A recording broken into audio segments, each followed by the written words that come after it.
Hi everyone. How does one demonstrate that he loves God? As a Jehovah's Witness, I would say how I thought I was demonstrating that I loved God was mostly the things that I didn't do, and the things that I thought I should do to show God that I loved Him was go to the meetings and go door to door, behave myself. Those were the ways. But how does one demonstrate that he loves God? In the ancient texts of Scripture, in the laws given to Moses, God tells us how to demonstrate that we love and fear Him. Leviticus 19, verses 9 to 18, I thought we would read.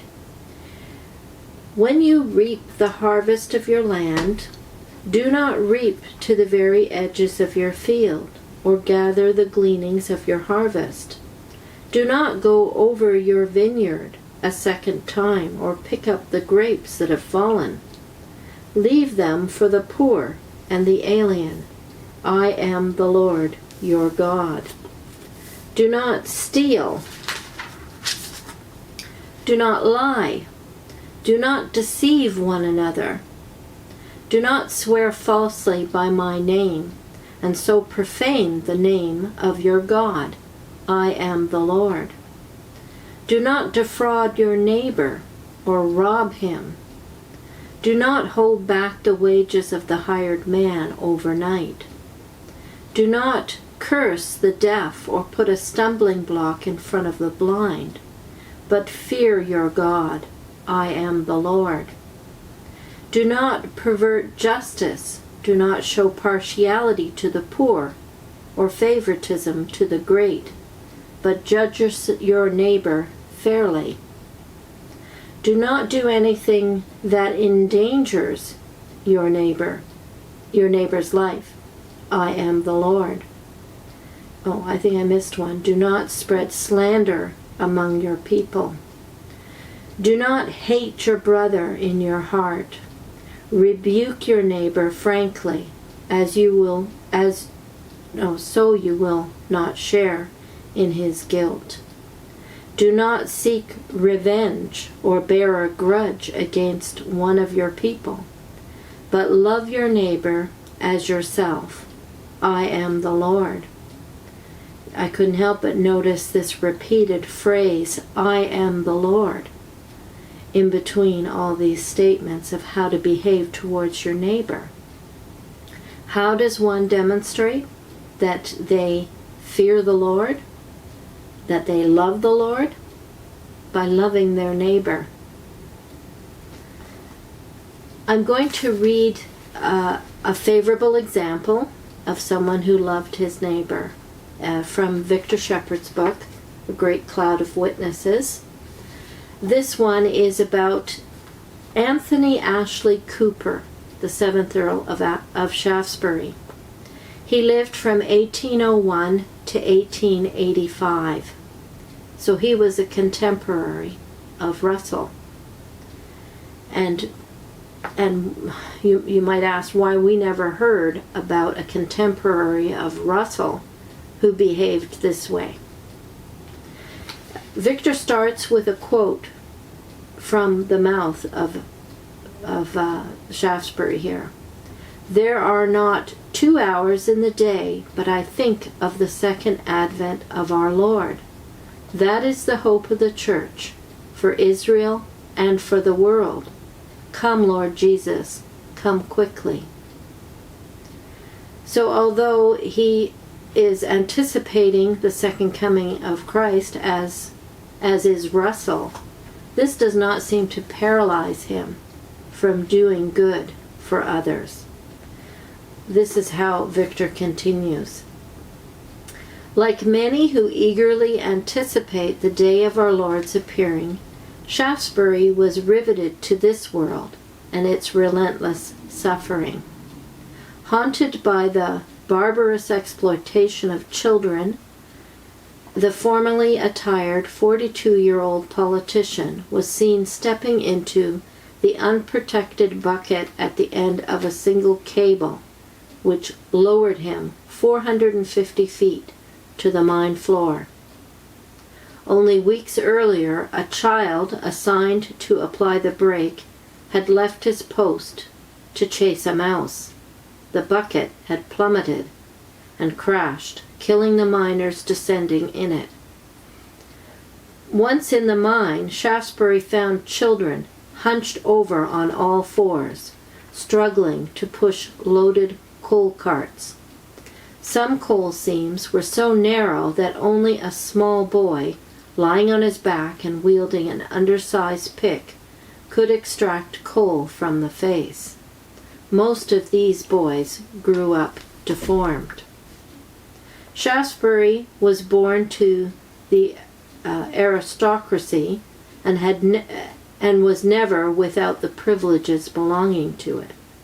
Nonetheless, one incident in particular impelled him to spend himself on behalf of those who would never appear in his social class.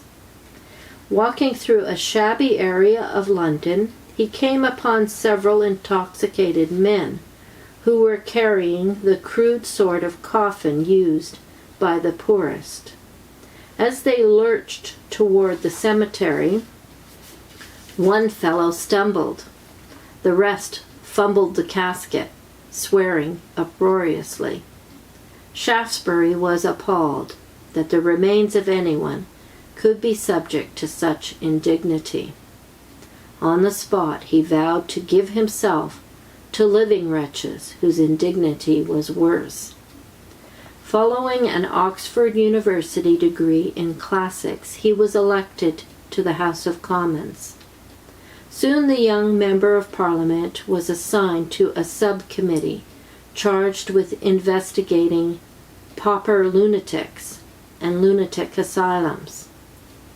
He found deranged people incontinent, confined to crib rooms consisting of large wooden boxes stuffed with straw. It was easier to replace straw than to change adult diapers.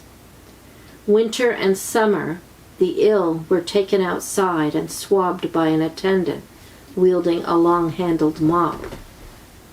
For Shaftesbury, the only consideration was what was right.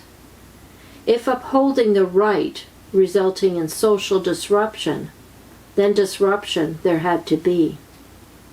When British officials excused their silence, lest riots ensue, about the Indian custom of a widow throwing herself on the fire consuming her dead husband's body, he denounced the custom as a most outrageous cruelty and wrong. When the British abolished the practice in 1829, there were no riots.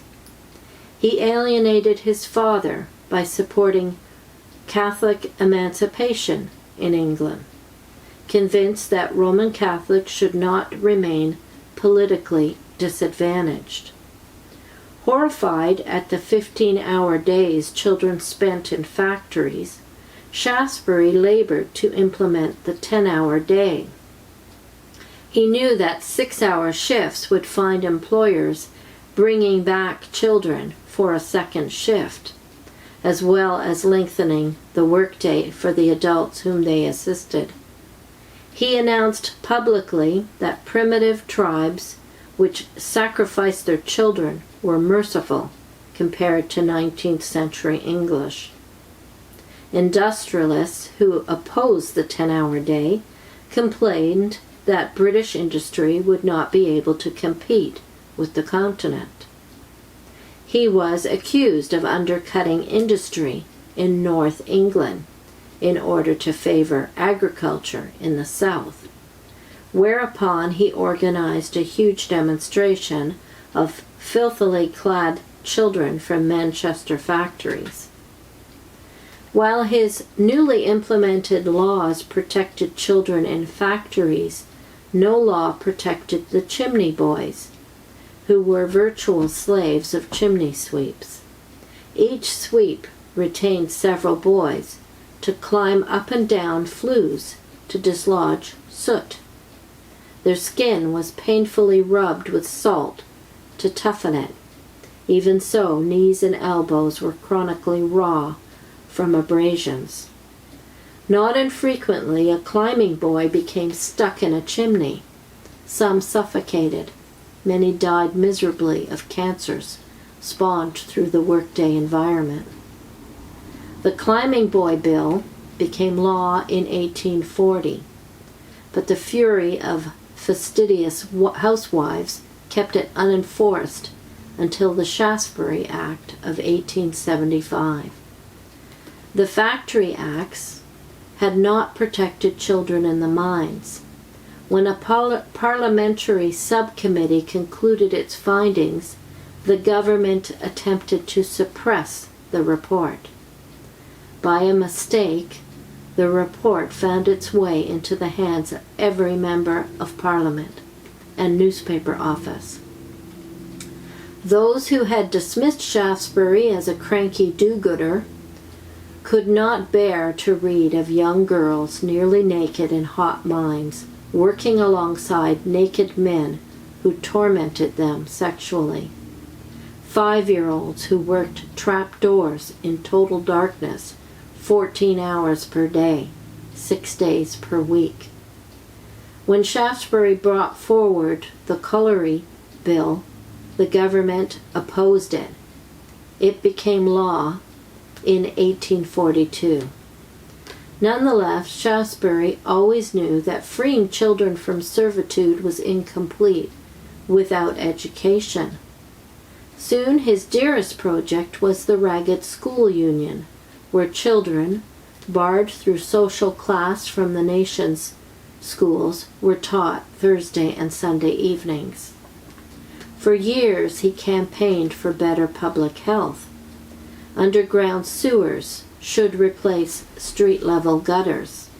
Flushing these gutters into the Thames, from which Londoners drew their drinking water, would only perpetuate the cholera which claimed 14,000 Londoners in 1849 alone. Cities should have piped water. Overcrowded cemeteries with fetid graves dug much too shallow should be closed, yet it was years before Shaftesbury was heard. Still, Shaftesbury never became a social reformer devoid of the gospel. In the face of the wine-into-water drift of the Church of England, he strenuously contended for the faith. Justification by faith, he pronounced, the great saving truth without which no other truth in Scripture would be worth knowing. Having wrestled with social wretchedness all his life, he never thought its origin to be merely social, insisting rather on every individual's innermost depravity. We have to struggle for the very atonement itself, the sole hope of fallen men. On his deathbed, he likened himself to the Menahoric woman, the woman that was bleeding excessively for a long extended time, that woman in the gospel. Now at the feet of Jesus, soon to look up into his master's face and know himself healed. Shaftesbury, he demonstrated his love and fear of God by loving his neighbor. By the end of Shaftesbury's life, he had become involved with over 200 religious and social reform societies. I'm going to link to a video that was a Mere Christianity, from the Mere Christianity series, C.S. Lewis. How do we love God and neighbor beyond our tribe and affections? And a second one, based on a reading from Ray Franz's book on In Search of Christian Freedom, Can JWs really love neighbor in governing bodies' closed society?